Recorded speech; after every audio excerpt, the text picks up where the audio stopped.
Hi అండి. ధ్యానంలో ఉండవలసిన లక్షణాల గురించి చెప్పుకుంటున్నాం. ఇంకొకటి ప్రేమతత్వం. ఎప్పుడు ప్రేమను పెంచుతూ వెళ్ళండి. మీరు ఎంత ప్రేమను పెంచితే అంత ప్రేమ మీకు తిరిగి వస్తుంది. మనం తిరిగి వస్తుందని పెంచట్లేదు. మనం ఏది ఇస్తామో మనకు అదే తిరిగి వస్తుంది. ఇది సృష్టి నియమం.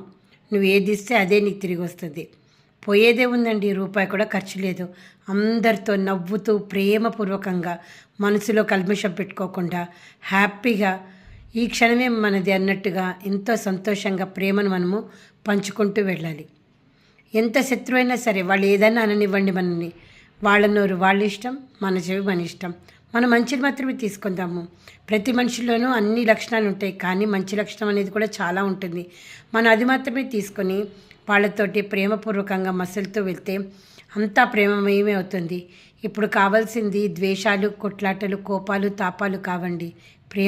ప్రేమతత్వం పెంపొందించుకుంటూ వెళ్ళాల్సిన సమయం ఇది. కాబట్టి ప్రతి ఒక్కరితోటి ప్రేమపూర్వకంగా, మర్యాదపూర్వకంగా, చిన్న పెద్ద తేడా తామెనక బీద గొప్ప ఎవరైనా ఒకటేనండి. వాళ్ళ స్థితులను బట్టి వాళ్ళ జన్మలు తీసుకున్నాము. గొప్పవాళ్ళుగా, పేదవాళ్ళుగా, చదువుకున్న వాళ్ళుగా, చదువుకొని వాళ్ళకి, ఇవన్నీ కూడా మన పూర్వజన్మ కర్మ ఫలితాలే. కాబట్టి వాటినేవి మనం బేరీజు వేసుకోకూడదు.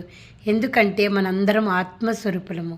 ఆత్మస్వరూపులకి శరీరాలు వేరే, కానీ మనమంతా ఒకటే.